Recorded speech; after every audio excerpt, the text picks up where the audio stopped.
Hello, my name is Destiny. I'm a small YouTuber and I miss YouTube.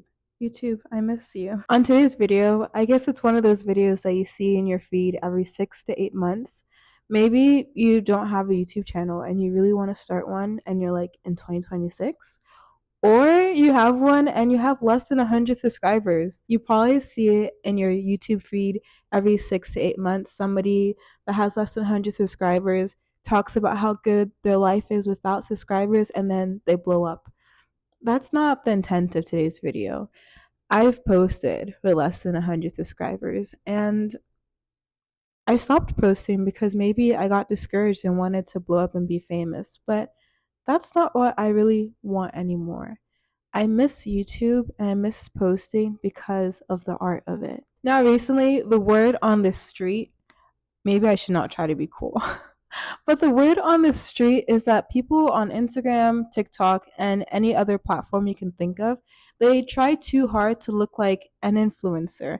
And a lot of people have gotten backlash for that. Like, why is everyone being an influencer, posting carousels, posting these very vivid day in a life when they don't even live in Miami, California, or Costa Rica?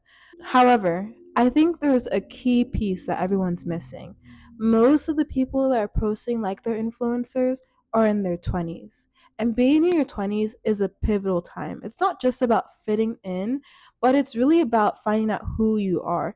And you don't find out who you are until you put yourself out there, like really out there, like willing to get enough attention and even be almost deemed a little bit weird. And of course, none of us wants to be really deemed weird. I'm kind of fine with it, but a lot of us aren't.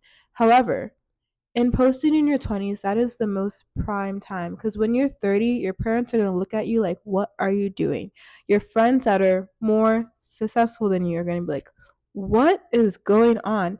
And little kids down the block are going to be like, ma'am, sir, you're too old to be doing all that nonsense. Your 20s are the time where no one really judges you for what you're doing. However, maybe when you're 29, people might say you need to straighten up a little bit. However, you're still 29. So, what am I trying to say?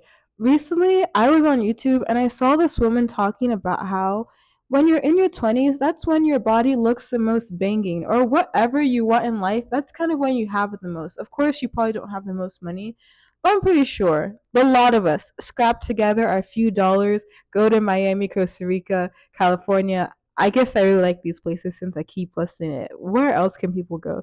Trinidad, Barbados, Italy, France, if you're more for the European flair. But that is a time of your life where when you travel, those pictures are hot. And when you look back at it, it doesn't matter how the camera quality changes. Like, you know, those Polaroids of when your mom traveled when they were younger? She still looks fire. Don't deny her that. When your mom shows you her pictures, you better tell her she looks nice. But what am I trying to get at? That in your 20s, in this pivotal time of your age, this is where you put yourself out there the most. And that's what I want to do. That's why I have this burning desire. And I hope to feed everyone else too with the burning desire. Return back to your art, return back to what lets you show off the small parts or the big parts of your life because you only get to live it once. I am halfway through med school, and I thought that being in med school, I would be a med school influencer. Trust me, I've tried it all. I've tried all the different venues from beauty to med school to even the matcha coffee scene, and I haven't really been successful in any of them. But maybe that's the point of small YouTubers, Instagrammers, and TikTokers that you truly dedicate yourself to an art that you're passionate about and that you feel like you're good at. Maybe you're not the best, but this is your best skill set. And it's still so important to feed into yourself. So, what am I trying to say? If you're a small whatever, even a small person in your corporate business, enjoy it, romanticize it, make the most of it, make the absolute most beautiful parts of it. Because you are the only one that gets to live that experience. It may not be as glamorous as you desire it to be, it just may not be. But it's still your life, right? Like you only have that life to live. And I know I come back here every few months and try to start YouTube again. But the last time I tried to make a comeback, I don't know why I was trying to do diet stuff. I guess maybe that's what I was good at then at the moment, or people thought I was good at. But honestly, I don't want to stay bound to one genre. And even when a video only has 5 views, I hope I would keep going. I hope you would keep going. I think it's really easy to get caught up in there's nothing interesting going on. But record the mundane. Make the mundane a beautiful thing. And sometimes even when you try it, it's just not gonna go right. I go to the library. No, no, no. I always get those words confused. I go to the museum almost every Friday.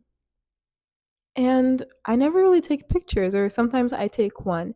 And recently I've gone with a friend and she takes pictures of me, and I don't really love the pictures that she takes of me just because I feel like I don't look as cute as I could.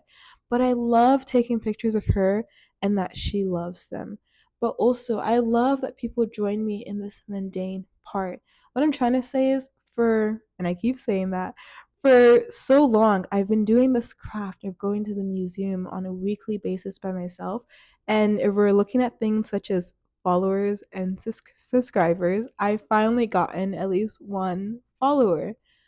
And the goal isn't really to get followers, just keep doing what you love. I want to keep doing what I love. And I think so many beautiful moments of med school that I had intended to record or make memes about, they're passing me by and I'm never going to get them back. We're never going to get our days back. So just enjoy what you have today. So if you happen to decide to find another one of my videos, it'll probably be over a really different topic. Say this is I love YouTube because YouTube is the main university on the internet. YouTube University is the biggest wealth of knowledge and information that someone can gain. That is the beauty of this long form platform. Like you can learn almost anything. And for people that produce or release content, I think they know that. That's why they hone their craft and try to continue a story, a series of making this content.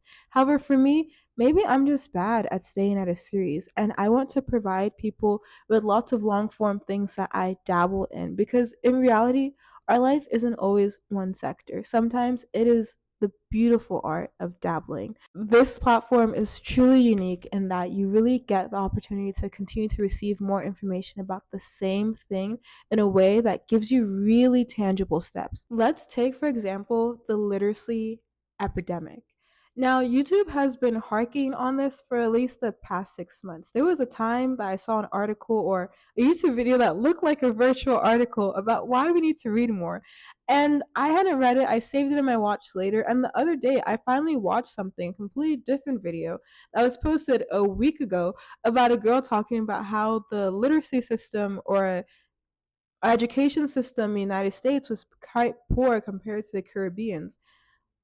But that's the thing. YouTube will actually create a story and follow through and progress the story.